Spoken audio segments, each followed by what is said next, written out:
Dainik Jagran. Supreme court ने कुलदीप सेंगर की जमानत और सजा के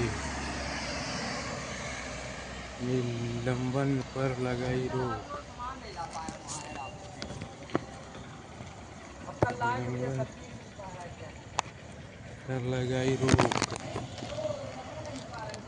उन्नाव दुष्कर्म मामले में सीजीओ बोले जज से गलती हो सकती है।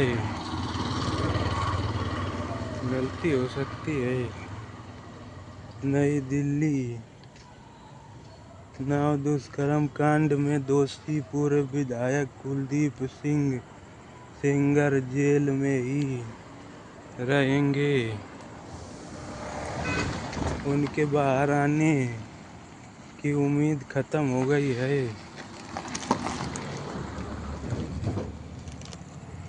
सुप्रीम कोर्ट ने सोमवार को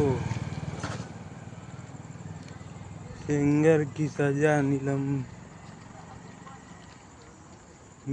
कर उन्हें जमानत देने से दिल्ली हाई कोर्ट के आदेश पर अंतिम रोक लगा दी। शीर्ष अदालत ने स्पष्ट किया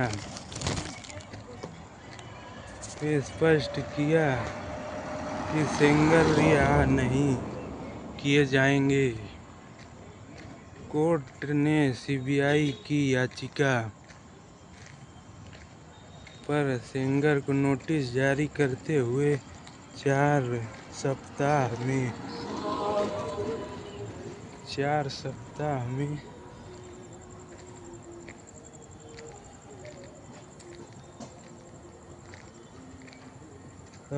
में जवाब देने को कहा। कोर्ट ने कहा 20 जनवरी को फिर सुनवाई की जाएगी।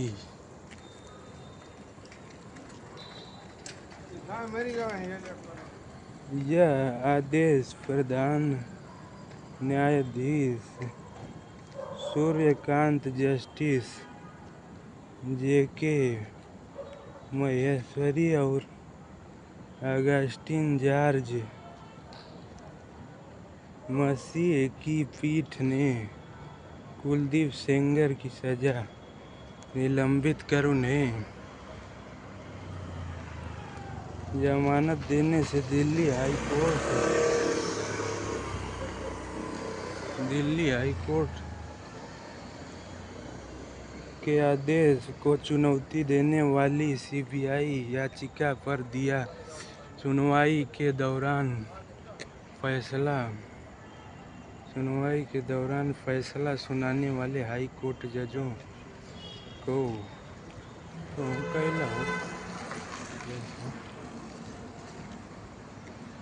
आलोचना का मुद्दा उठा, जिस पर पीठ ने कहा कि हमारे जज सर्वश्रेष्ठ हैं। कोर्ट ने आलोचना की निंदा की। हालांकि सीजीआई ने कहा कि जज से भी गलती हो सकती है। कोर्ट ने संक्षिप्त दलीलें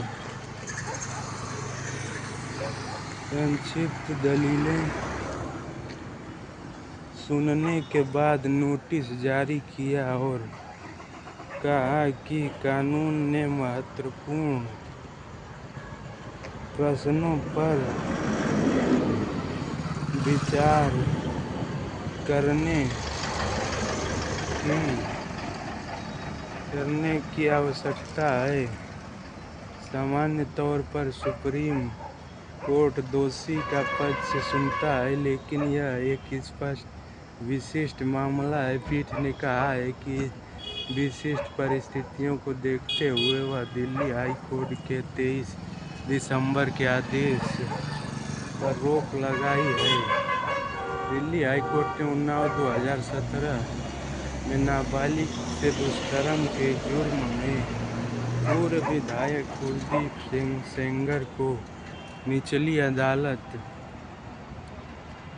द्वारा दी गई आजीवन कारावास की सजा निलंबित करते हुए 23 दिसंबर को उन्हें जमानत दे दी थी। दिल्ली के एक ट्रायल कोर्ट ने 2019 में सेंगर को नाबालिग कर्म के जुर्म में आईपीसी और बच्चों को यौन अपराधों से संरक्षण देने वाले कानून में दोषी ठहराते हुए आजीवन कारावास की सजा सुनाई थी। सेंगर ने इस सजा के खिलाफ दिल्ली हाई कोर्ट में अपील दाखिल कर रखी है। इस मामले में कानून के महत्वपूर्ण प्रश्नों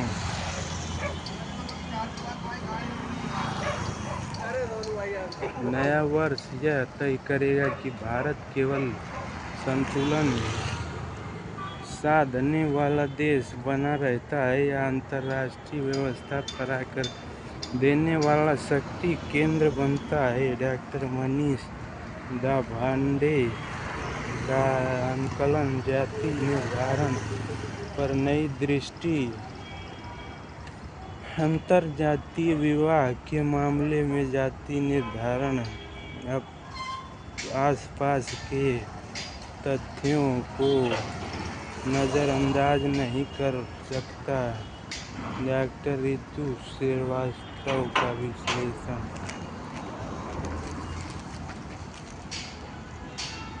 मेरा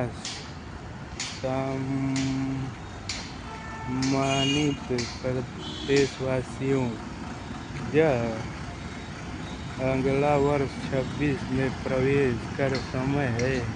2025 का वर्ष टेक्नोलॉजी आई व डेटा में नवाचार के नए मापदंड स्थापित करने के लिए स्मरण किया जाएगा। उत्तर प्रदेश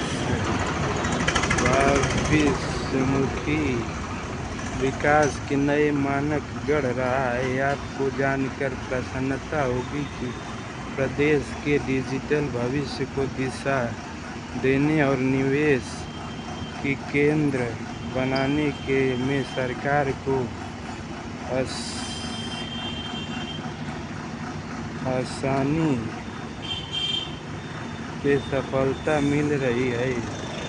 निवेश तभी सुरक्षित रह सकता है जब समाज और राज्य सुरक्षित हो। प्रदेश में सुशासन के राज्य में विश्व भर में ब्रांड यूपी को सशक्त किया है। उत्तर प्रदेश अब निवेशकों के विश्वास का राज्य बन गया है।